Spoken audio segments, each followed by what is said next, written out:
ఇది చాలా కీలకం. ఇంతకుముందు నేను చెప్పినట్టే చాలా రెండు పార్టీలు గుబులుగా మొదలెత్తినట్టే కనబడతా ఉన్నట్టు తెలుస్తా ఉంది. బీఆర్ఎస్ కు రుణమాఫీ భయం, సర్కారు కసరత్తుతో పార్టీలో గుబులు.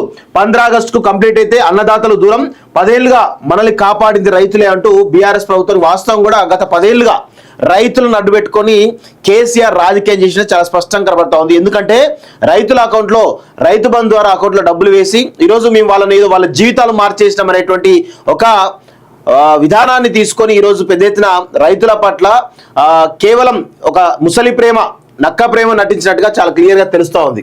2 లక్షల రుణమాఫీకి రాష్ట్ర ప్రభుత్వం కసరత్తు ముమ్మరం చేయడంతో బీఆర్ఎస్ కు భయం పట్టుకున్నది. ఆగస్టు 15 వరకు రుణమాఫీ అమలైతే రైతులు తమకు దూరం అవుతారని, గ్రౌండ్ ఖాళీ అవుతుందని గులాబీ నేతలు ఆందోళన చెందుతున్నారు. 10 ఏళ్లుగా రైతులే తమను కాపాడారని, ప్రస్తుతం రుణమాఫీతో వాళ్ళు కాంగ్రెస్ కు పాజిటివ్ గా మారిపోతారని టెన్షన్ గులాబీ లీడర్లను వెంటాడుతున్నది.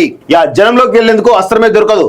గులాబీ లీడర్లు పెరుగుతున్న గుబులు, గ్రామాల్లో గ్రౌండ్ ఖాళీ అవుతున్న టెన్షన్, రైతులు కాంగ్రెస్ కు పాజిటివ్ గా మారుతారని ఆందోళన. ఇప్పటికీ హరీష్ రేవంత్ మధ్య సవాళ్ళు అంటూ ఒకరు చూస్తా ఉన్నాం. సో ఇక్కడ హరీష్ రేవంత్ మధ్య సవాళ్ళు ఎందుకు అనేది ఒక్కసారి మనం స్పష్టంగా అర్థం చేసుకోగలిగితే, బీఆర్ఎస్ పార్టీలో అంతర్గత కుమ్ములాటలు కల్వకుంట్ల కుటుంబంలో చాలా తారాస్థాయికి చేరినట్టుగా మనకైతే క్లియర్ గా తెలుస్తా ఉంది. ఒకవైపు కేటీఆర్ తన ఆధిపత్యాన్ని ప్రదర్శించడానికి ఈరోజు హరీష్ రావుపై ఒక దుష్ప్రచారం చేసేటువంటి ప్రయత్నం చేస్తా ఉన్నారు. దాన్ని ఆర్ఎస్పీని ముందు పెట్టేటువంటి ప్రయత్నం చాలా పెద్ద ఎత్తున జరుగుతున్న విషయాన్ని నిన్న మనం చెప్పడం జరిగింది.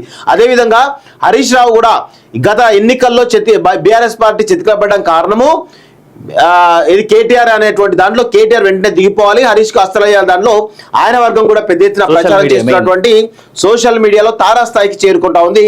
వీళ్ళిద్దరి మధ్య ఈరోజు గొడవ. అయితే దీనిలో కేసీఆర్ మాత్రం చాలా సైలెంట్ గా ఉంటా ఉన్నాడు, పరిణామాలని గమనిస్తా ఉన్నాడు. అటు కాంగ్రెస్ సంబంధించినటువంటి పరిణామాలు ఏ విధంగా ఉన్నాయి, అదేవిధంగా బీజేపీ సంబంధించినటువంటి వాళ్ళ డెసిషన్స్ ఏ విధంగా ఉన్నాయి, ఇక సొంత పార్టీలో ఏ విధంగా ఉన్నదని పరిణామాలు గమనించకపోతా ఉన్నాడు. అదను కోసం ఎప్పుడైతే ఛాన్స్ వస్తుందో అదను కోసం వెయిట్ చేస్తున్నట్టుగా తెలుస్తుంది. అప్పటి వరకు కూడా తను ఎట్టి పరిస్థితుల్లో నోరు విప్పడనేది చాలా స్పష్టంగా అర్థమవుతుంది. గోతికాడ్ నక్కలకి రైతులకు 2 లక్షల రుణమాఫీని ఏకకాలంలో అమలు చేయడానికి ప్రభుత్వం కసరత్తు ముమ్మరం చేసింది. ఇచ్చిన మాట ప్రకారం 15 ఆగస్టు కల్లా కంప్లీట్ చేయాలని టార్గెట్ గా పెట్టుకున్నది. దీనికోసం నిధుల సమీకరణపై ఫోకస్ పెట్టింది. ఇదే సమయంలో ఆ స్కీమ్ అమలుపై గులాబీ పార్టీ సైతం సీరియస్ గా దృష్టి సారించింది. ఇక విషయం ఏంది అంటే, మేము ఒకటే చెప్తాను, మొదటి నుంచి కూడా ఒకటే చెప్తున్నాం, బడాబాబులకు, రాజకీయ నాయకులకు, పెద్ద ఎత్తున ట్యాక్స్ పేయర్స్ కి, వీళ్ళెవరికి కూడా రైతు బంధు కానీ ఇలాంటి రుణమాఫీ కానీ చేయొద్దు అని చెప్పేసి మొదటి నుంచి కూడా మొత్తుకుంటా ఉన్నాం. ఈ వర్గాలకు చేయకపోతే బీఆర్ఎస్ పార్టీ వీటిని పరిగణలోకి తీసుకొని వీటి మీద విమర్శలు చేసేటువంటి ఒక ప్రయత్నం పెద్ద ఎత్తున చేయబోతుంది. దీన్ని ఖచ్చితంగా అడ్డుకునేటువంటి ప్రయత్నం మాలాంటి వాళ్ళకి ఖచ్చితంగా చేస్తాం. కానీ రేవంత్ రెడ్డి గారికి ముందు నుంచి ఒకటే చెప్తాను, మీరు బడాబాబులకు, రాజకీయ నాయకులకు, పెద్ద ఎత్తున ట్యాక్స్ పేయర్స్ ఎవరైతే ఉంటున్నారో వాళ్ళకి ఇవ్వద్దు, భూస్వాములకు కూడా ఇవ్వద్దు అని చెప్పేసి చాలా స్పష్టంగా చెప్తా ఉన్నాం.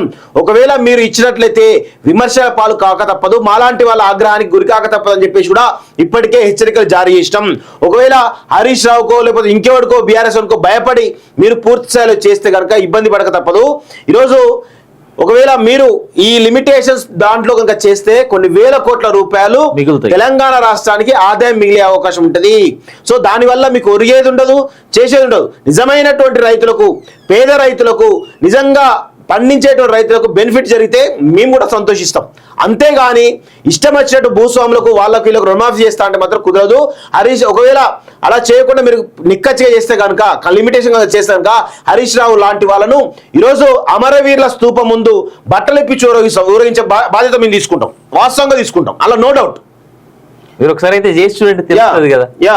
రుణమాఫీ ఆంక్షలపై ఫీడ్బ్యాక్, అభిప్రాయాలు తెలుసుకున్న సీఎం రేవంత్.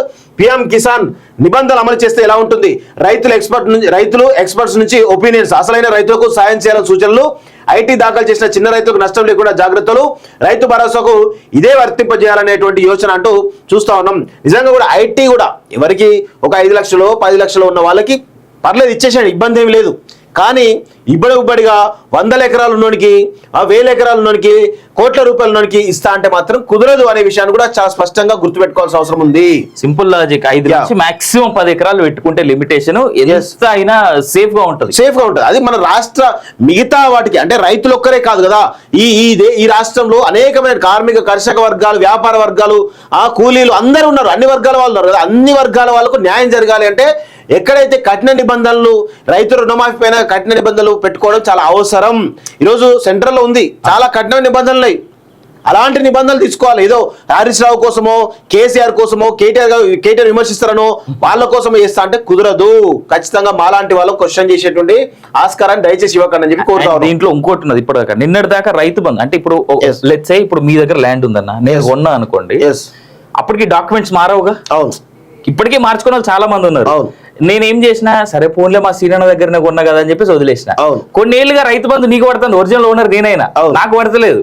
సో ఇట్లాంటి చేంజెస్ కూడా ఏం సమాధానం చెప్తారు వీళ్ళు అనేటువంటిది చూడాలి రైతు. అసలు కేసీఆర్ అనే వ్యక్తి అసలు ఉబ్బడిగా ఆయన చేసినటువంటి నిధుల దుర్వినియోగం పైన ఇప్పుడు నిన్న కరెంటు జరిగింది, చాలా పెద్ద ఎత్తున నిధుల దుర్వినియోగం జరుగుతా ఉన్నది. దాని గురించి మనం మాట్లాడదాం.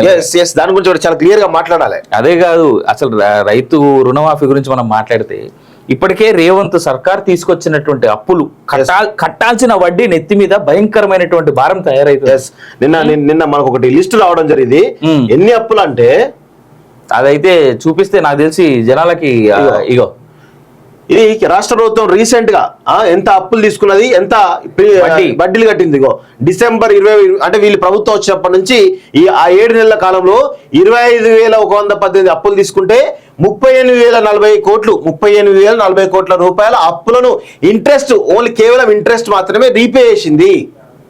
ఈ విధమైనటువంటి పరిస్థితి మన తెలంగాణ రాష్ట్రంలో ఇచ్చిన అప్పు కంటే ఇంకా 13,000 వడ్డీ ఎక్కువ ఉంది. అంటే ఇట్లా కేసీఆర్ ఈ రాష్ట్రాన్ని చిందరవందర చేసిండు. అంటే మనం ఏమనుకుంటాం అంటే కేసీఆర్ అభివృద్ధి చేసిండు కదా అని మనం అనుకుంటా ఉన్నాం. చాలా మంది ఆ భ్రమంలో బతుకుతా ఉన్నారు. ఎప్పుడైనా కానీ ఈరోజు నాగార్జున సాగర్ కట్టిరు, దానికి ఒక 5 సంవత్సరాలు 6 సంవత్సరాలు 7 సంవత్సరాలు పట్టింది ఆ కన్స్ట్రక్షన్ పూర్తి కావడానికి. ఆ ప్రాజెక్టు పూర్తయిన తర్వాత 50-60 ఏళ్ల తర్వాత కూడా ఇప్పటికి కూడా దాని ఫలాలు ఈరోజు ఆంధ్రప్రదేశ్ కానీ తెలంగాణ కానీ అనుభవిస్తూ ఉన్నాయి. అదే కాళేశ్వరం లాగా సంవత్సరానికి 2 సంవత్సరాలు కట్టి ఉంటే ఈరోజు కాళేశ్వరం ఏమైంది, కట్టిన 2 సంవత్సరాలకే ఈరోజు శిథిలావస్థ చేరుకుంది. ఇప్పుడు కూడా అదే పరిస్థితి రాజసార్కి వస్తుండే. అంటే భవిష్యత్ తరాలను కూడా దృష్టిలో పెట్టుకొని పథకాలను కానీ ఈరోజు పాలసీలను కానీ రూపొందించాల్సినటువంటి బాధ్యత రాష్ట్ర ప్రభుత్వానికి, రాష్ట్ర ప్రభుత్వ అధినేతలకు ఉంటుంది వాస్తవంగా. కానీ అలా చేయకుండా కేవలం తాత్కాలిక ప్రయోజనాల కోసం చూస్తామంటే ఇదే ఉంటుంది. ఎందుకంటే ఇప్పుడు కరెంటు విషయం చూస్తూ ఉన్నాం. కరెంట్ ఏమైంది, కేసీఆర్ దిగిపోయిన తర్వాత ఈరోజు ఆయన అవలంబించినటువంటి నీచమైన విధానాల వల్ల ఆ రోజు కరెంటు అప్పుడప్పుడు పోయింది వాస్తవంగా, ఇప్పుడు కొంచెం ఎక్కువ పోతుంది అనుకోండి వాస్తవంగా చెప్పాలంటే. అది ఎందుకు, ఒక నిజంగా కేసీఆర్ దీర్ఘకాలిక ప్రయోజనం కోసం పనిచేసి ఉంటే కరెంటు ఈరోజు ఇంత పెద్ద పోయేది కాదు కదా. నేను చెప్తా ఉన్నా ఈ కరెంటు కోతలకు ముఖ్య కారణం కేసీఆరే అని చెప్పేసి నేను క్లియర్ గా చెప్పగలుగుతున్నాను. ఒక నిజంగా చిత్తశుద్ధితో దీర్ఘకాలిక ప్రయోజనంతో కేసీఆర్ పనిచేసి ఉంటే ఈరోజు రాష్ట్ర పరిస్థితి ఇంత ఇబ్బందిగా ఉండేది కాదు అనే విషయాన్ని కూడా గుర్తుపెట్టుకోవాలి. సింపుల్ లాజిక్ చూడు, 1వ నెల అంటే గవర్నమెంట్ ఫామ్ అయిన ఫస్ట్ మంత్ 1,400 కోట్లు, 7వ తారీఖు గవర్నమెంట్ ఫామ్ అయింది, 1,400 కోట్లే వచ్చినాయి. కట్టిన వడ్డీ చూడు 4,754 కోట్ల వడ్డీ కట్టిండ్రు. జనవరి 3,000 కోట్లు తెస్తే 6,459 వడ్డీ కట్టిరు. ఫిబ్రవరి 3,000 తెస్తే 4,600 వడ్డీ కట్టిరు.